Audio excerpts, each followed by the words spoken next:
The warning alarm screamed through the bridge of the UNSS Prometheus, and Captain Sarah Chen felt her stomach drop. The view screen showed something that should not exist in this empty corner of space. Ships, thousands of them. Two massive fleets facing each other across the asteroid field like ancient armies preparing for battle. "How did we miss this?" Chen asked, gripping the armrests of her captain's chair. Lieutenant Jamal Harrison's hands flew across his console. His dark skin had gone pale. "Captain, they weren't here 6 hours ago. Both fleets just jumped in. We were running silent to study the asteroids, so we didn't notice until now." Commander Yuki Tanaka stepped closer to the main display, her short black hair catching the light from the screens. "Identification? The red ships are Vraxian Collective. The blue ones are Kethri Empire." Harrison's voice shook slightly. "Captain, there are over 4,000 warships out there. We're sitting right between them." Chen closed her eyes for a moment. The Prometheus was an explorer ship. They had been charting star systems and studying nebulas for 3 years, far from Earth and far from any conflict. Their crew of 200 scientists and engineers had signed up to discover new worlds, not to stumble into the middle of a war.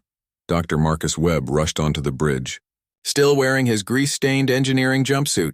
His gray hair stuck up in all directions. "Captain, I'm reading massive energy buildups from both fleets. Those are weapons charging. How long do we have?" Chen asked.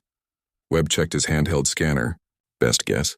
6 hours before someone starts shooting, maybe less." The Vraxians and Kethri had been fighting for over 100 years. Every human child learned about it in school.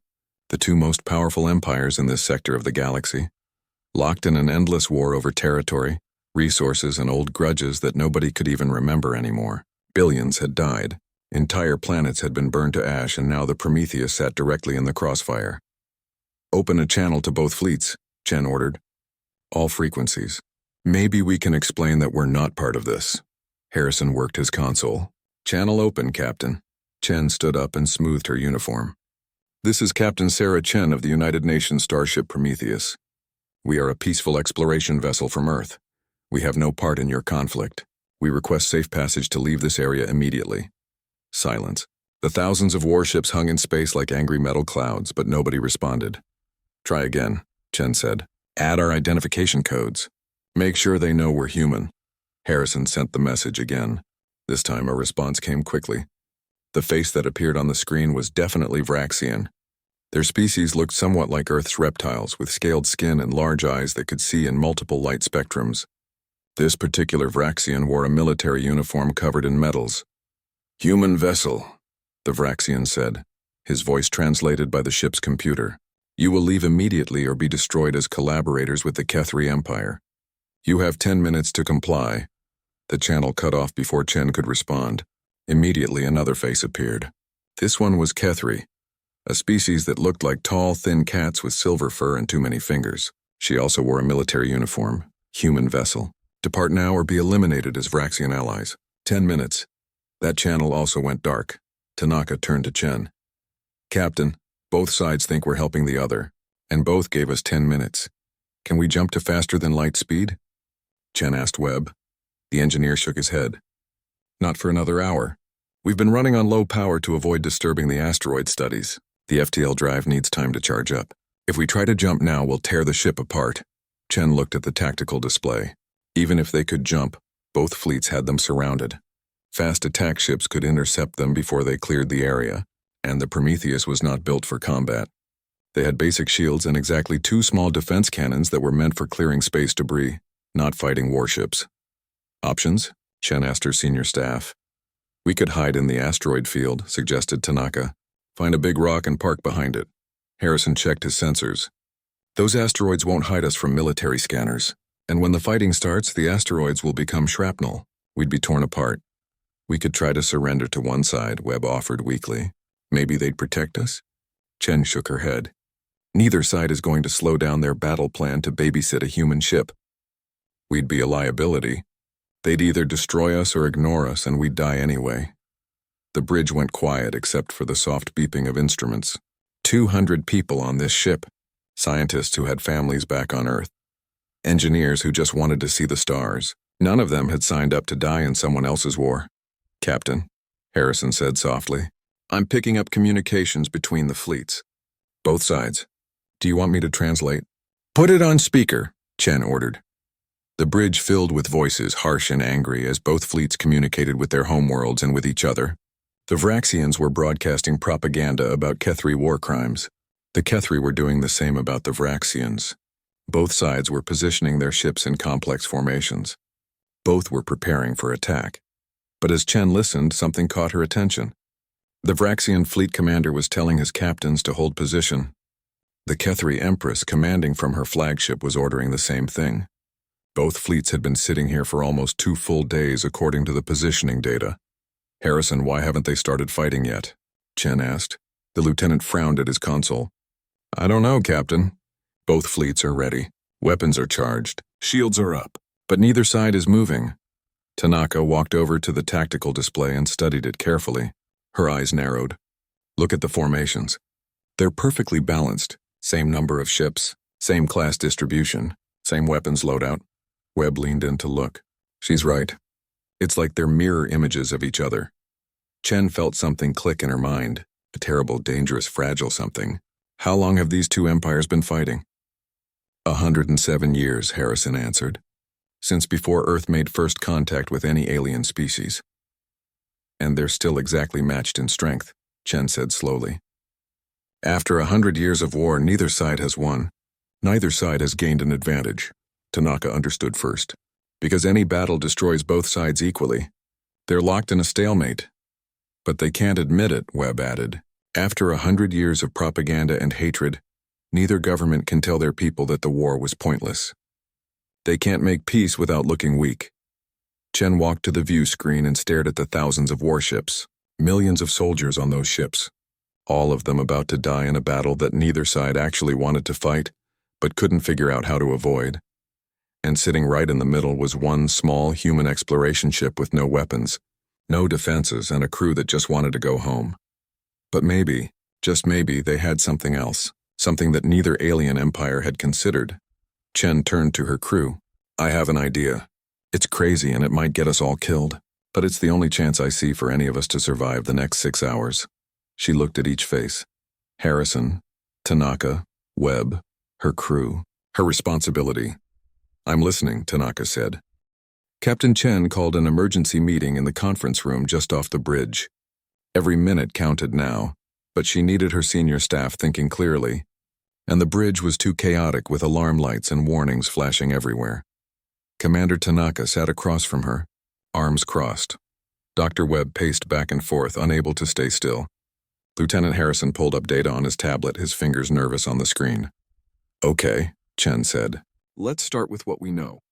2 massive fleets, perfectly matched. Neither side wants to actually fight because it would destroy them both, but neither side can back down because they would look weak in front of their own people.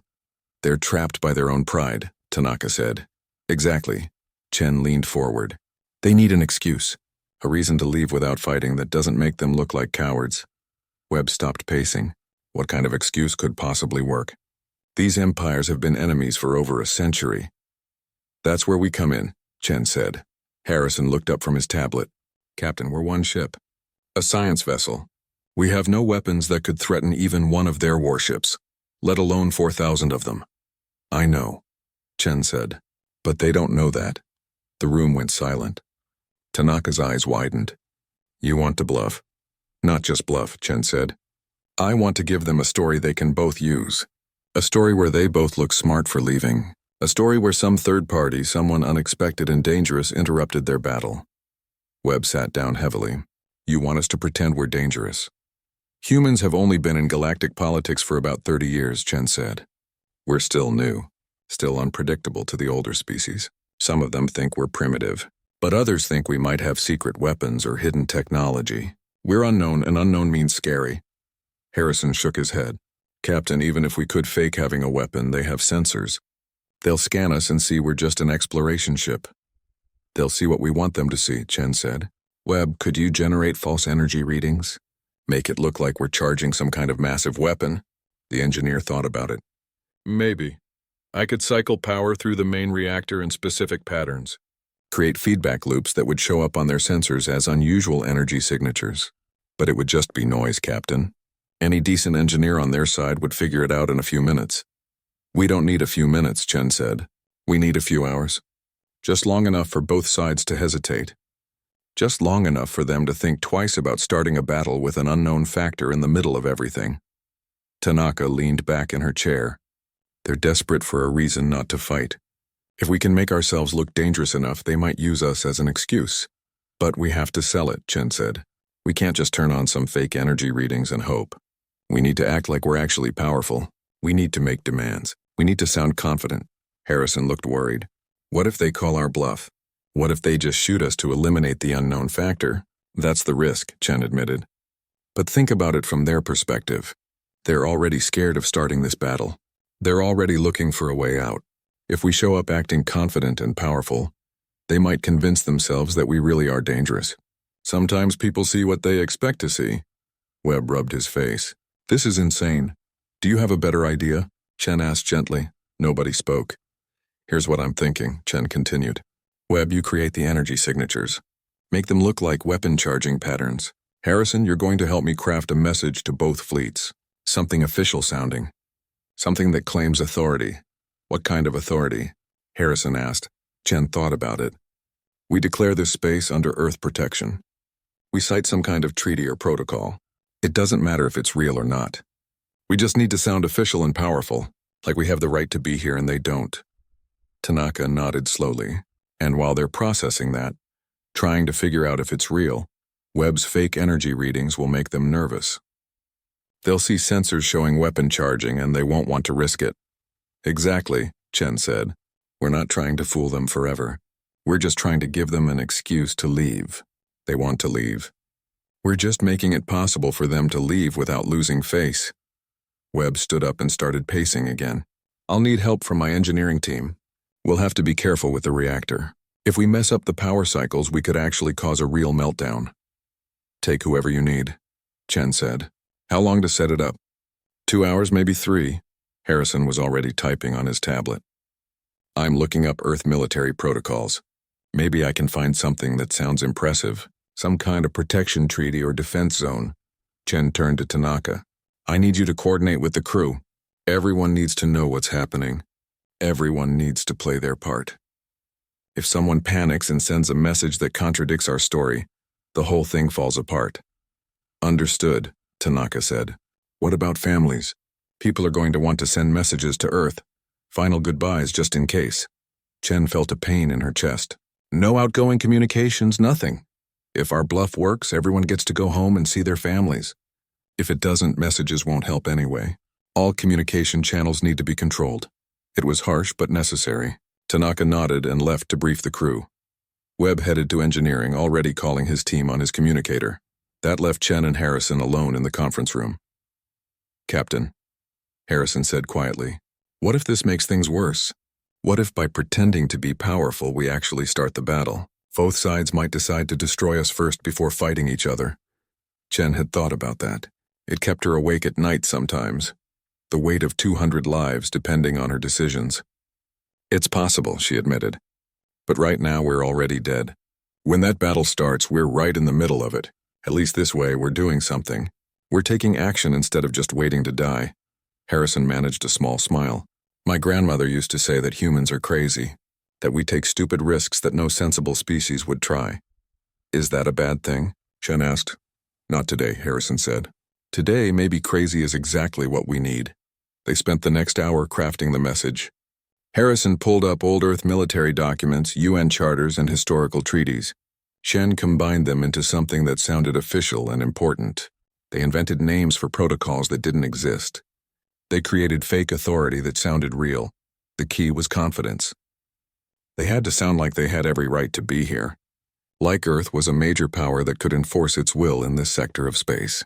The message had to be clear, strong, and just threatening enough to make both fleets think twice. Chen recorded the message 17 times before she was satisfied. Her voice had to be steady. No hesitation, no fear, just calm, absolute authority. While she worked on that, Webb reported from engineering. The fake energy signatures were ready. He could trigger them at any time, and they would look convincing on sensors for at least a few hours before anyone analyzed them too closely. Tanaka came back with a report. The crew was nervous but ready. Everyone understood the plan. Everyone knew their lives depended on the next few hours. Chen stood on the bridge and looked at the view screen. The two massive fleets still hung in space, waiting. Inside those ships, millions of soldiers were preparing to die in a battle nobody wanted. "Are we ready?" she asked. "Engineering ready," Webb confirmed from his station. "Communications ready," Harrison said. "Crew ready," Tanaka added. Chen took a deep breath. This was it. The moment that would either save them or doom them. She thought about her family on Earth, her sister, her parents. Would she ever see them again? But there was no time for doubt now. She had made her decision. "Lieutenant Harrison, broadcast our message on all channels. Make sure both fleets receive it." "Yes, Captain." "Dr. Webb, start generating your energy signatures. Make it look good." "Starting now, Captain." Chen sat in her captain's chair and watched the tactical display. In a few seconds, both alien fleets would receive her message. Both would see the energy readings from the Prometheus. Both would have to decide what to do.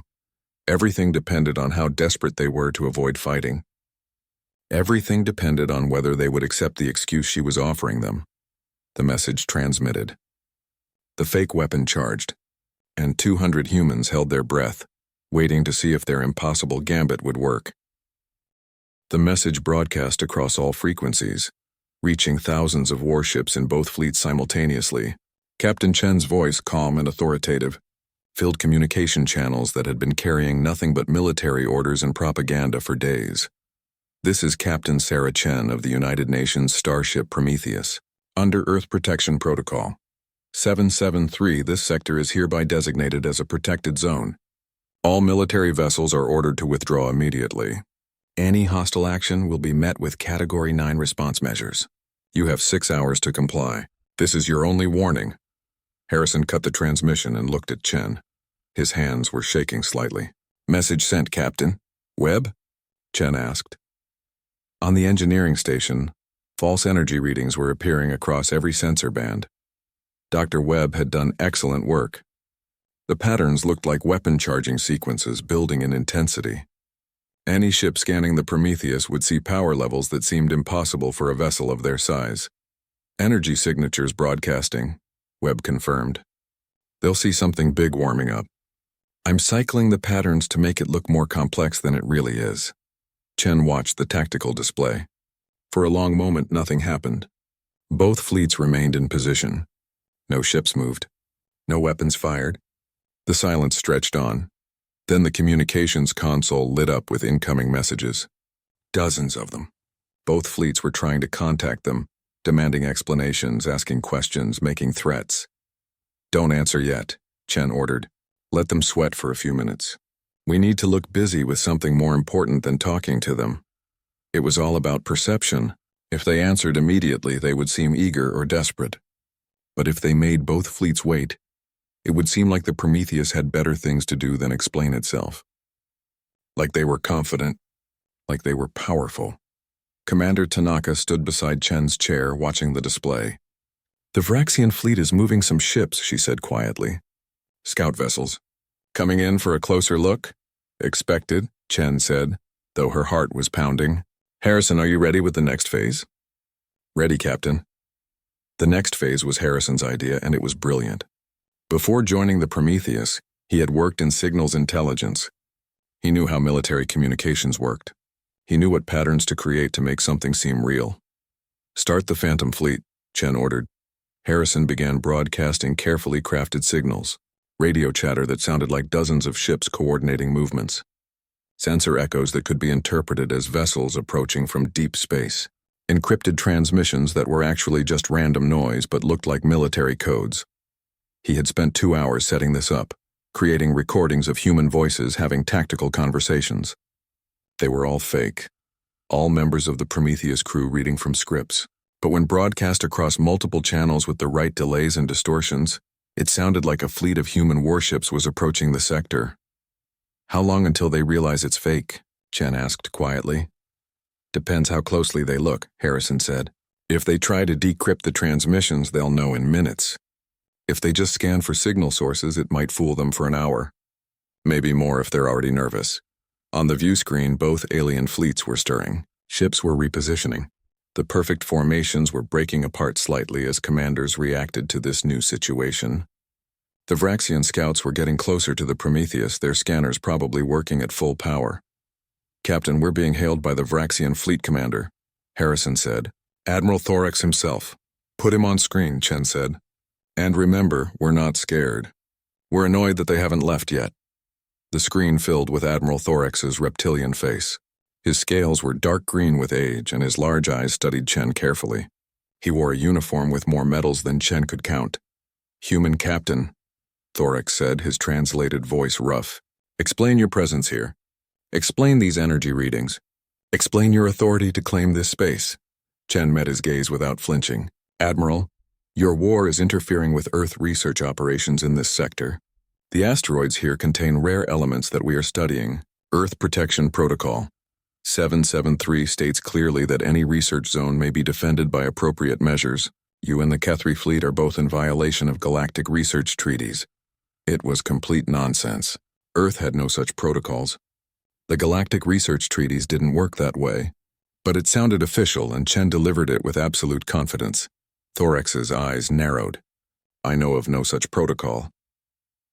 "The protocol was established 14 Earth years ago," Chen said smoothly, the lie coming easily now.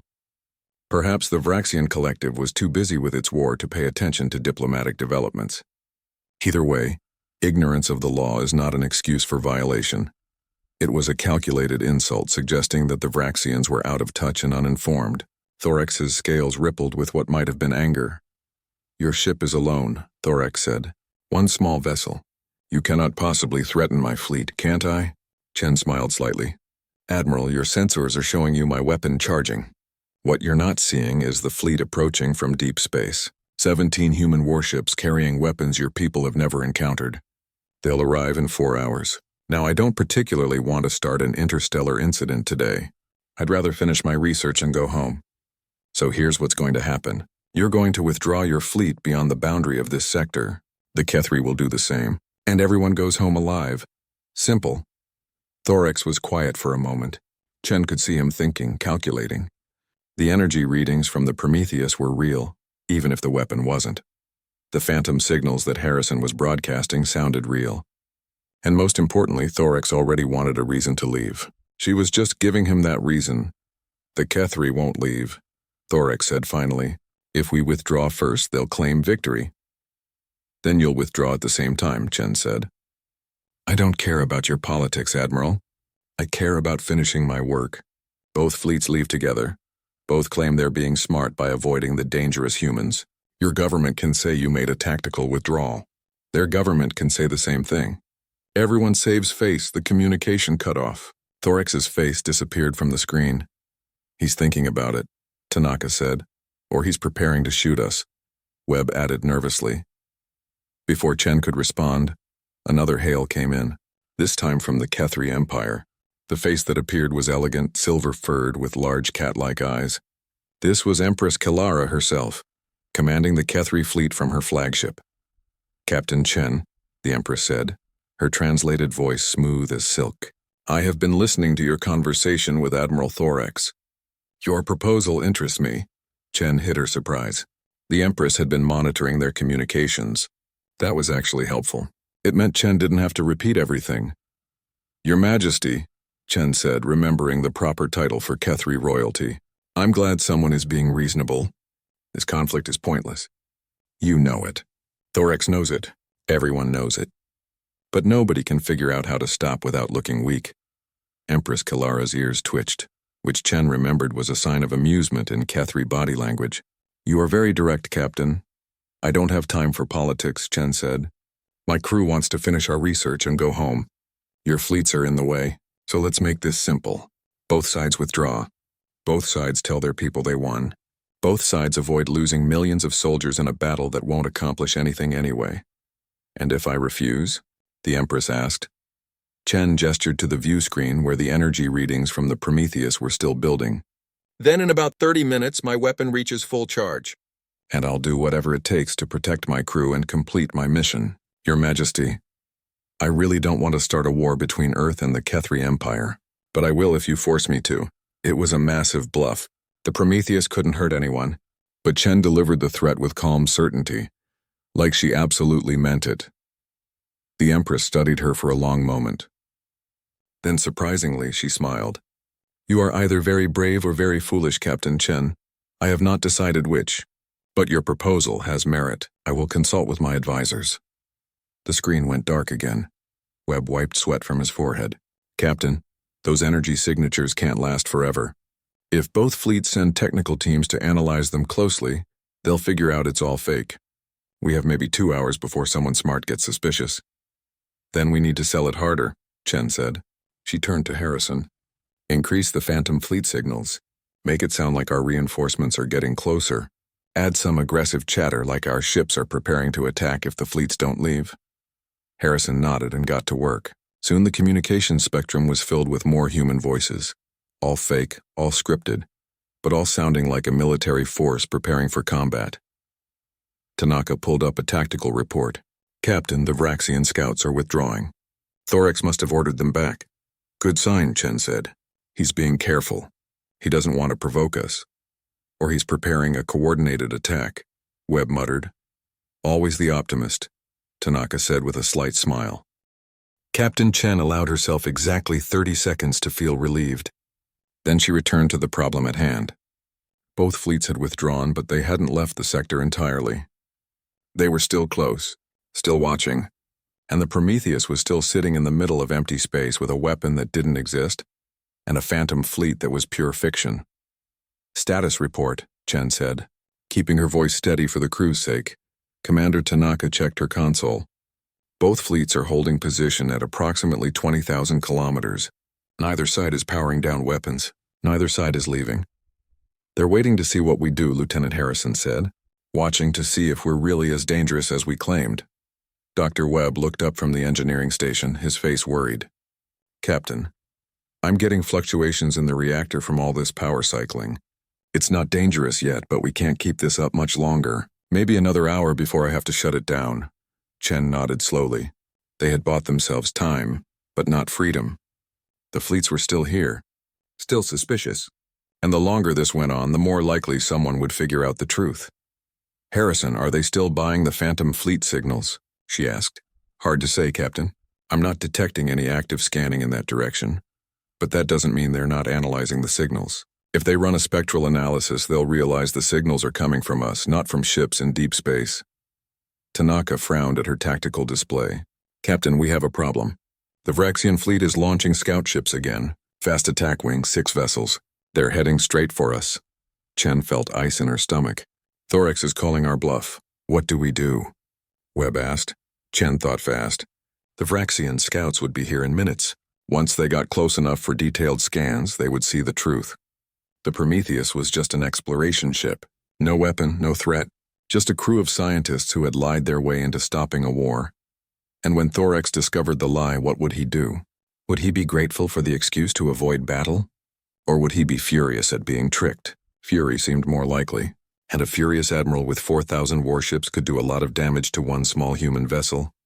"Harrison, are those scouts scanning us yet?" Chen asked. "Not yet, Captain. They're still too far out. Maybe 3 minutes until they're in detailed scanning range." 3 minutes. Chen needed a plan in 3 minutes. "Webb, can you create a malfunction?" Chen asked suddenly. The engineer blinked. "What kind of malfunction?" "The weapon. Our fake weapon. Can you make it look like it's malfunctioning? Like something went wrong and it's about to explode?" Webb caught on immediately. "Yes. If I vent the reactor coolant in a specific pattern, it would create an energy bloom. On sensors, it would look like a containment breach. Like our weapon is unstable." "Do it," Chen ordered, "and make it look dramatic. I want both fleets to think we're about to blow up and take a chunk of space with us." Webb's fingers flew across his controls. "Venting coolant now. This is going to look really bad, Captain." "That's the point," Chen said. She turned to Harrison. "Send a distress signal. Make it sound panicked. Say we're having a containment breach and everyone needs to clear the area immediately." Harrison hesitated. "Captain, if we do this, they might just shoot us. Destroy us before we explode and damage their fleets." "That's a risk," Chen admitted. "But if we don't do something, those scouts will expose us in 3 minutes anyway. At least this way we control the narrative." Tanaka nodded. "It might work. If they think we're genuinely having an emergency, They might back off further. Give us space. Or they might attack to eliminate the threat, Webb said quietly. I know, Chen said, but we're out of options. Do it. Webb triggered the coolant vents. Immediately, the Prometheus released huge clouds of superheated gas into space. On sensors, it would look like their reactor was failing catastrophically. Harrison broadcast the emergency signal, his voice artificially panicked, warning both fleets to retreat to safe distances. For a moment, nothing happened. The Vraxian scouts continued their approach. Both fleets remained in position. Then everything went wrong. Both fleets began charging weapons. Not just a few ships, all of them. Thousands of warships simultaneously powering up their most destructive armaments. The tactical display lit up like a Christmas tree with threat warnings. They're preparing to fire on us, Tanaka shouted. Chen understood immediately. Both admirals had reached the same conclusion. If the human ship was about to explode with enough force to threaten their fleets, the smart move was to destroy it first. Contain the blast. Minimize damage, which meant the Prometheus had maybe seconds before 4,000 warships opened fire. Open a channel, Chen ordered. All frequencies. Maximum broadcast power now. Channel open, Harrison said, his voice tight with fear. Chen stood up, knowing this might be her last chance to save her crew. Admiral Thorax. Empress Kalara. Hold your fire. If you destroy us now, you'll trigger the detonation immediately. You'll never know if we were bluffing about our capabilities, but you'll definitely start the battle you've been trying to avoid. Give me 1 hour to stabilize our systems. 1 hour to power down safely. In exchange, both fleets withdraw to a safe distance, 20,000 kilometers minimum. Then we all leave, and you can both return home claiming you made the smart tactical decision to avoid the dangerous humans.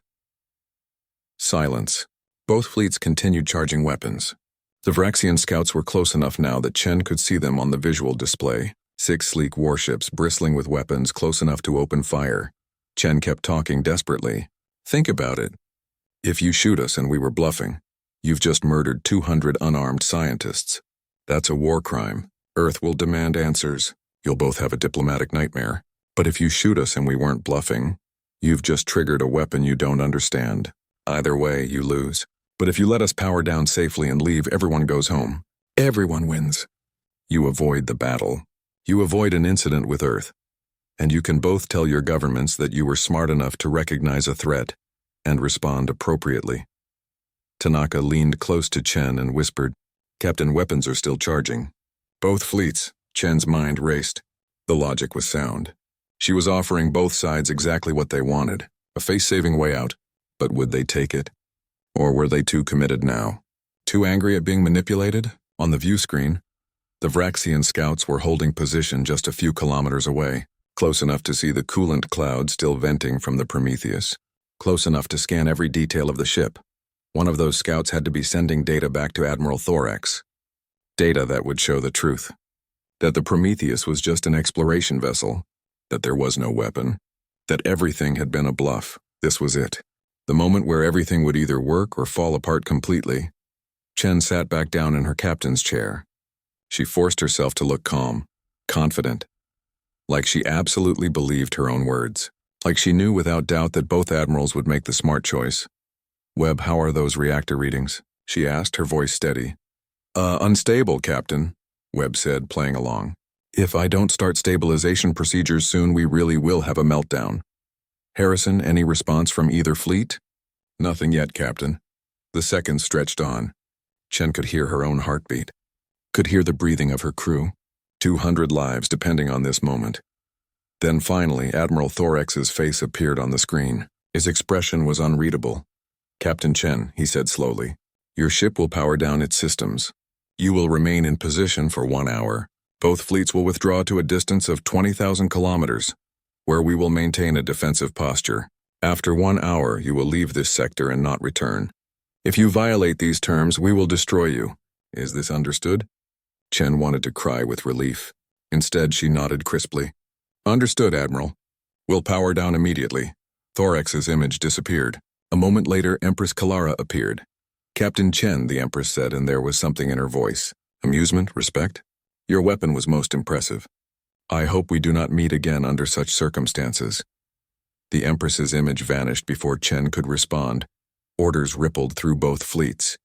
Slowly, carefully, the warships began to move, pulling back, creating distance. The Vraxian scouts turned and rejoined their fleet. Within 20 minutes, both massive armadas had withdrawn to the agreed distance. Webb shut down the coolant venting. The dramatic gas clouds dissipated. The fake energy signatures that had been broadcasting for hours finally went silent. On the bridge, nobody moved. They all stared at the tactical display, watching the fleets maintain their distance, watching to see if anyone would change their mind and attack. 1 hour, Chen said quietly. We have 1 hour to make our escape look good. Then we run like hell. Tanaka allowed herself a small smile. Captain, I think you just prevented a war. Maybe, Chen said. Or maybe we just delayed it. Either way, I'll take it. Webb laughed, a slightly hysterical sound. We actually did it. We bluffed 2 massive fleets with nothing but fake energy readings and pure confidence. Harrison shook his head in disbelief. They're going to study this in military academies. The time a human exploration ship stopped a galactic battle with absolutely no weapons. 6 days after the incident in the Kelmar Expanse, the UNSS Prometheus docked at Earth Station 7 for resupply and crew rotation. Captain Sarah Chen filed her official report, which stated simply that they had completed their asteroid survey and encountered no significant issues. The report was technically true, just incomplete. Chen sat in her quarters reviewing the galactic news feeds with a cup of coffee that had gone cold an hour ago. She was looking for any mention of the battle that never happened, any indication of what the Vraxian, Collective and Kethri Empire were telling their people not there. A brief news item from the Vraxian public networks. The Vraxian 4th Fleet has returned to home space after successfully completing military exercises in the Kelmar Expanse. Admiral Thorax praised his crews for their discipline and professionalism during the operations. When asked about reported delays, the Admiral cited necessary safety protocols when dealing with unexpected spatial phenomena. Spatial phenomena, that was their story. Chen switched to Kethri news channels. Similar report. The Kethri Imperial Fleet had conducted training exercises. Empress Kalara had ordered a tactical withdrawal when sensors detected dangerous energy readings in the sector. Standard safety procedures, no mention of humans, no mention of weapons, no mention of the battle that had been brewing for days. Both empires were pretending nothing had happened. They were covering up the fact that they had been outmaneuvered by a single unarmed human ship, which was exactly what Chen had hoped for. A message appeared on her screen. An official communication from Earth's diplomatic corps. Chen opened it with some trepidation. Captain Chen, we have received formal protests from both the Vraxian Collective and the Kethri Empire regarding unauthorized human military operations in the Kelmar Expanse. Both governments claim that human vessels conducted weapons testing in disputed space, endangering their forces and violating galactic regulations. Please report to the Diplomatic Affairs Office for debriefing at your earliest convenience. Chen smiled slightly. So both empires were lodging complaints, but neither was telling the truth about what actually happened. They were creating a narrative that made them look victimized rather than fooled. She composed a carefully worded response. As stated in my official report, the UNSS Prometheus conducted scientific research in the Kelmar Expanse. We performed no weapons testing. Our mission was purely exploratory. If our presence caused any confusion with military exercises being conducted by other parties, we apologize for the misunderstanding. We will ensure better coordination in the future. It was diplomatic nonsense, the kind of non-apology that governments exchanged when they wanted to smooth over an incident without admitting anything. Earth's diplomats would read between the lines and let the matter drop. Over the next few weeks, Chen watched the news carefully. Something unexpected was happening. The Vraxian Collective and Kethri Empire, enemies for over a century, had opened diplomatic channels. Not peace talks, not yet, but conversations, discussions about territorial boundaries, proposals for demilitarized zones, careful, tentative steps towards something that might eventually become peace. Chen understood what was happening. Both sides had been looking for a way out of their endless war. The incident at Kelmar Expanse had given them that exit. They could both claim they had been interrupted by human interference. Both claimed they had made smart tactical decisions. Neither had to admit they were tired of fighting. Neither had to admit the war was pointless. And now, having found a way to step back from the brink, they were cautiously exploring whether they could maintain that step back. whether they could find a path to peace without losing face. Chen wondered if they would succeed. She hoped so, not because she particularly cared about either empire, but because she knew that millions of lives hung in the balance.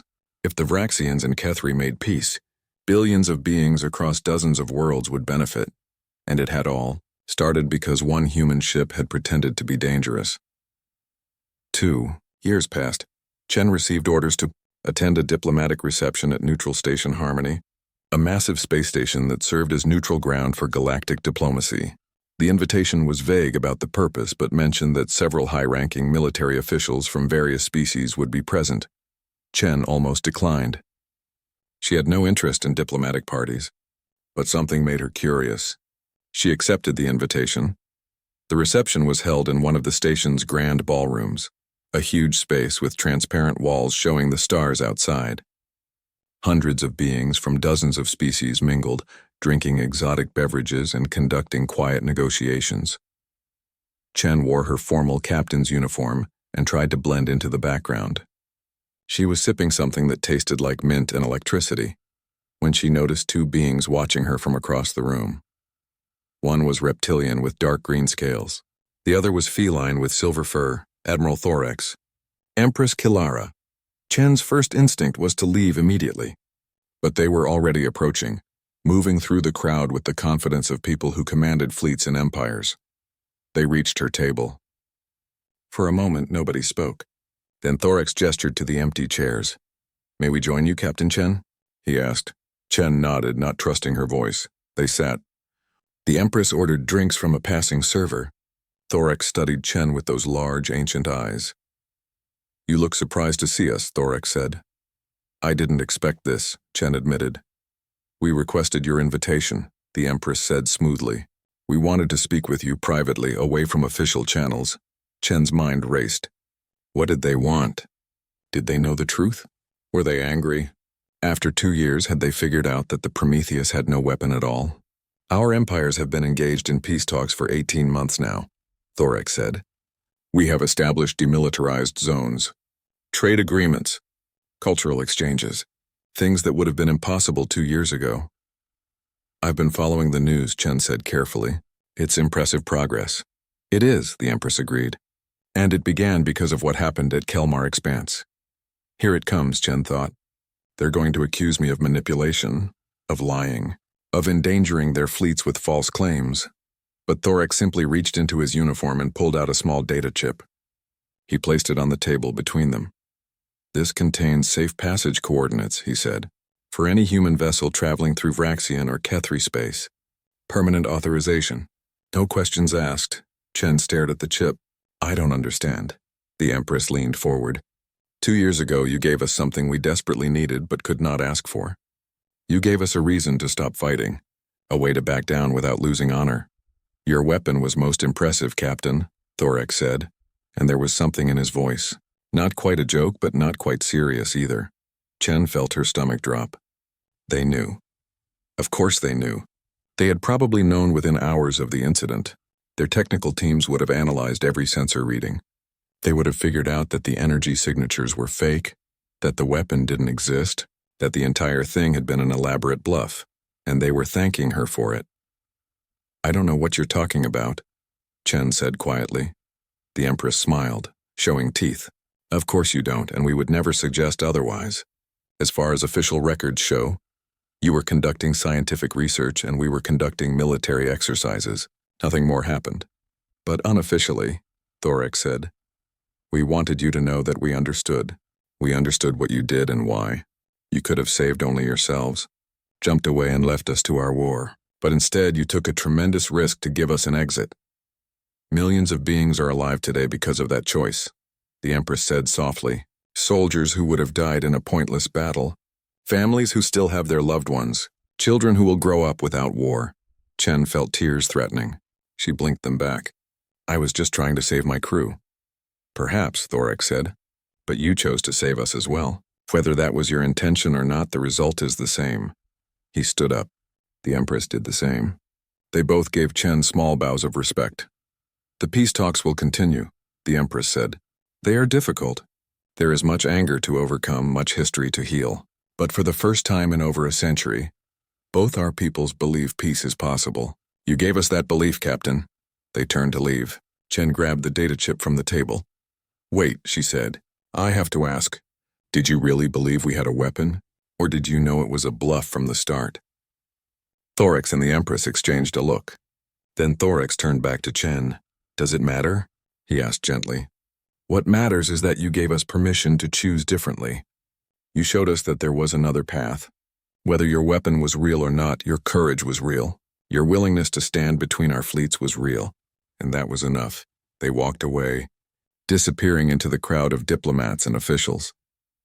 Chen sat alone at her table holding the data chip, watching the stars outside the transparent walls. Lieutenant Harrison found her an hour later, still sitting there. Captain, are you okay? He asked. Chen smiled. I'm fine. I was just thinking about something Admiral Thorax said. What was that?